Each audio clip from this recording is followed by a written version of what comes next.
If you're here to find out how to get your chicken as tender as they do in the Chinese restaurants and takeaways, then look no further. Because today, what are we doing, Mum? We are doing velveting chicken. There are several ways of doing this. We're beginning covering the 3 main ways, but even those have their own subsections, which we'll touch on briefly. But full disclosure, most takeaways nowadays aren't going to be velveting. Most of them are bought in pre-steam. You're going to get some food snobs out there who say they don't like it. You can like what you like and you can dislike what you like. And personally, I don't think you should look down on someone for liking something. And also, if you want to know how to velvet other meats, comment below because we'll get those videos done as well. But if you're new to the channel, we've obviously been doing velveting videos like way before it was cool to do so. I think the first one we did was 6 years ago and no one else was doing them back then. But we're just recovering them now because we missed out small key bits of information that you guys have asked for to give you a better quality video so you can be better informed at home. So what is velveting, I hear you ask? Well, velveting is a process that uses an ingredient / chemical. I know that's going to scare people, but everything is a chemical. Salt, water, it's just a word, so don't worry.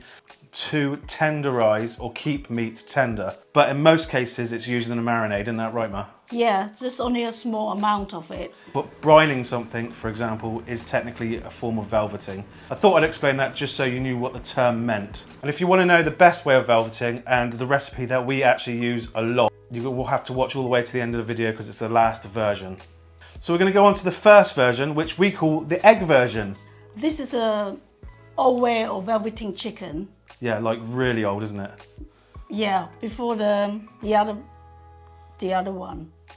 So this is, but yeah, this is before the other ones. It's exactly what we mean by old. Literally an ancient technique. There won't be many places doing it this way, but essentially what we do is we take a chicken, we're going to cut it up into fine strips, yeah, Ma? Yep. And then we are simply going to add some cornstarch, salt, Egg white. Egg white. I was going to say MSG first, because MSG massive, and then the egg white. And then we're going to mix that all together and let that sit for about 20 minutes.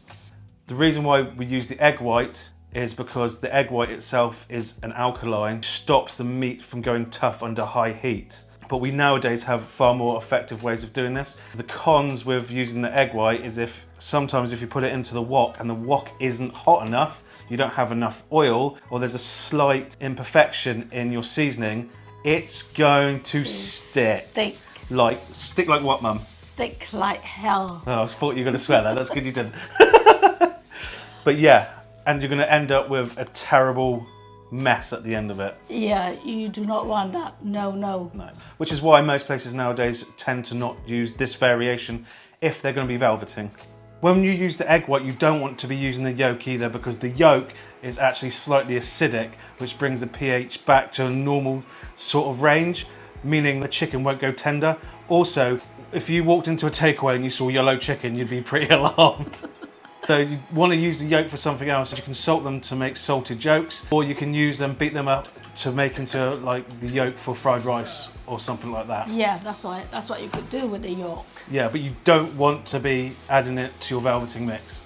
Then after 20 minutes, it's ready to use. Most places are either going to be poaching this, and then when that's cooked, be using it as the end product, or they'll be doing what, Mum? Deep fry it in the oil. Like we showed you on the, was it beef curry video? Yes. Yeah, so essentially you deep fry it, then you take it out, shake it off, and then you use it as and when you need it. Also, some places will be doing the whole breast and not slicing it up. So they'll put a load of chicken breasts into a pot, throw it in the egg whites with all the ingredients I mentioned before, and then poaching the chicken breast whole in water, obviously. They won't be deep frying the whole chicken breast. They only deep fry it if it's been in slices. And then they'll take it out, cool it down, cut it up, and then use that as they need it. And I know some of you are going to ask, what's the difference between boiling and poaching? Poaching, you don't let the water get to a temperature over 90 degrees C. So if you can, you want it around 80. If it gets to the boiling point, the water is too hot, you're going to cook the meat too quickly and it's going to toughen up fast. So the difference between poaching and boiling is very, very different and has very, very different outcomes, yeah, Ma? Yeah, definitely. When the chicken is ready, and it's ready when it's above 75 degrees inside for more than 2 minutes, that's degrees C, you're going to want to put it into cold water and cool it down as quickly as possible to stop it from overcooking. And that's with any kind of chicken that you're poaching for this kind of method. The second way is what we call the super bicarb way, and we explain this in our second cookbook, which is available for sale right now. This method, slice up the chicken, then you put lots of bicarb in it, Yeah.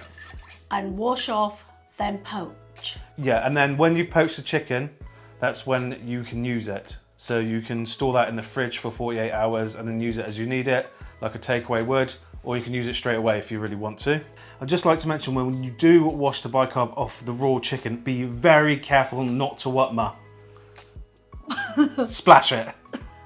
Splash it everywhere, because you don't want any cross-contamination, so do it really slowly and really gently.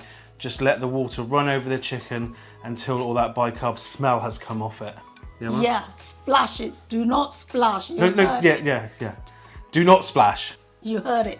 Yeah, because you first said splash it and then you went do not splash, but do not splash it. I think it's because of this that a lot of people get confused about when we do velveting videos. People will go, well, do I have to wash it off? If you had to wash it off, we'd mention you'd have to wash it off. The reason why the other velveting recipes tell you to wash it off is because they don't understand how to use the bicarb properly. So they're using too much, which means it's going to taste really fishy and it's going to make your chicken almost squeaky if you use too much of it. This bicarb version, you can actually bicarb the water with lots of bicarb, then poach it, and then wash the bicarb off. It has pretty much the same effect. Having said that though, if you put the bicarb into the raw chicken before poaching it and letting it sit, it does get tender faster rather than cooking in the bicarb water. So that is the super bicarb version. Some places will season it really well with garlic powder, salt, MSG, bicarb it, and then wash all that off. The flavour still stays onto the chicken, but it's wasted in our opinion. So now we're going to come to the third way of velveting, and what's that, Ma? Ziangs way. Yeah, the best way. One of our favourite way. Yeah, exactly. It's not the best. Yeah, it's our favourite way of doing it, and whatever way you prefer is the best way for you. So we'll get on with this. So essentially, we're going to take a normal chicken breast, 100% chicken breast, cut it up into slices. I'm going to go across the grain. And if you don't know what the grain is, you just find the line of the muscle fibres in the meat, and they'll look like lines. And then you just go straight across them, and that's going across the grain. This isn't that imperative when you're using chicken, but it does help, and it's the small little things that add up to make a massive difference at the end. So if you can't find the grain on the chicken, don't worry about it too much. We also wouldn't velvet chicken thigh.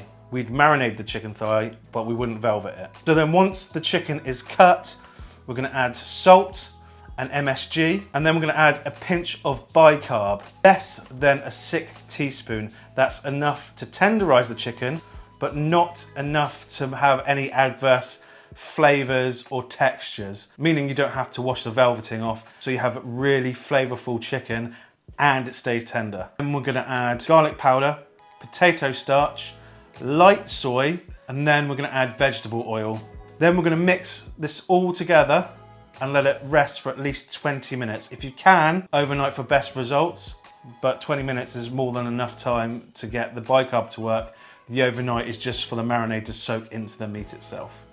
And the reason we use potato starch and not corn flour is because potato starch is, in our eyes, better all round. So we don't actually have corn flour or corn starch. We just use potato starch for thickening and for crispy outside batters and stuff like that. The reason you use the starch along with the soy sauce and the veg oil is to create an emulsion that sticks to the outside of the chicken. If you don't do that, it's like a dry rub, and then when you put it into the fridge, it can dry out the chicken.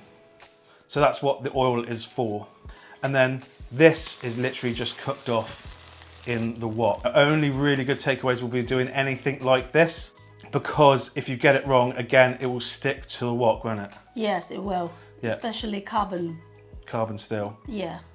Lots of people will say, why didn't you add sesame oil? It depends what dish we're going to be doing. If we're cooking at home and let's say I was going to be making chicken soup noodles, I'd probably put sesame in the velveting marinade.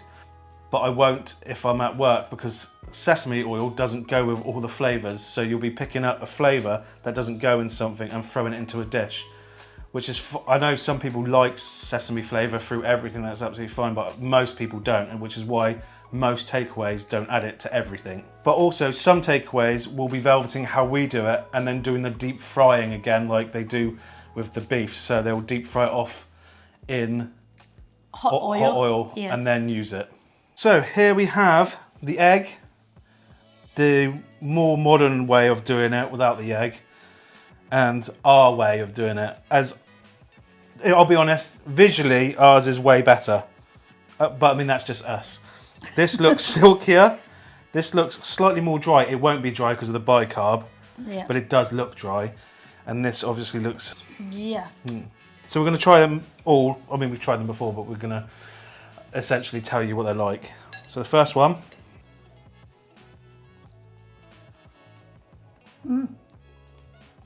Tender. It's not bicarb tender though, but it's definitely tender. And it's very similar to the steamed chicken you get nowadays. Wouldn't you say? You can taste the chicken. This one. Yeah. Also, the seasoning on the outside has been locked in there. Oh, man down. Still alive, that one. Runaway chicken. The bicarb, not the bicarb, the egg on the outside has helped keep that flavour of the salt and MSG there as well, so it's nicely seasoned. Now on to this one. Sorry, my You bit your got a tongue. mouth sore. Got an ulcer? Yeah. I hate them. No one likes it. No. This one, it doesn't look as dry as it is when you pick it up. It's still Yeah, it looks flexible. dry, but it's actually But it's not. soft, yeah. Well, flexible. Look, little chickens flying. Just really bland chicken. It's not, like I said, it's not dry, it's not tough, but it's got nowhere near as much flavour Is that one? or texture as that one. This one's a bit just, it is what it is. Yeah. Now our one. You go first, Mum. Oh, we'll go at the same time. Ready?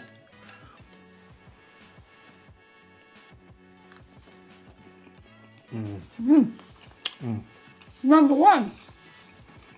1,000 times better in every way, shape or form. In our opinion, that doesn't mean we're right, it's just we prefer this one. It's going to make a far superior dish. Most takeaways aren't going to be doing this because it is difficult to cook with in a non-still, I said this all the time last time, in a carbon steel wok. But at home, if you've got the benefit of non-stick, this is amazing for you to do every time and it will really up your game. Yes, definitely. This one. Yeah. You will not believe us. You just can do all the three methods we show you. Yeah. See which one you prefer and comment. Yeah. Also, I'd like to point out you can actually do this sort of, what's the word? Other meat. Version of velveting, and then with the egg and poach it. Personally, it's not as nice, but you can do that. Yeah, that's entirely up to you. Yeah. We're not here to tell you what to do, right? We're here to show you way of doing it, and you can put your twist into it, like twist. Oh my, I don't mean that twist, okay? Yeah. Anyway, so there we go. Now you know how to velvet chicken. If you like other meat, to see other meat, please comment. We'll get back to you. And thank you for watching, and thank you for staying. Tang. Say that again. That's my Chinese accent come up Yeah. and then flare it up. So what do you want to say? Thank you There we for go. staying and watching. Thank you very much, guys. Ma? Have Oh a wait, good- sorry. Make sure to like, comment and share this. Sharing it is absolutely free. Commenting and liking is absolutely free, but it helps us loads. So if you could do that, that'd be amazing. Not just help us, help you as well. We're going to send out more video. Yeah, exactly. Exactly. So until next time, Mum. Happy cooking, happy eating. Bye.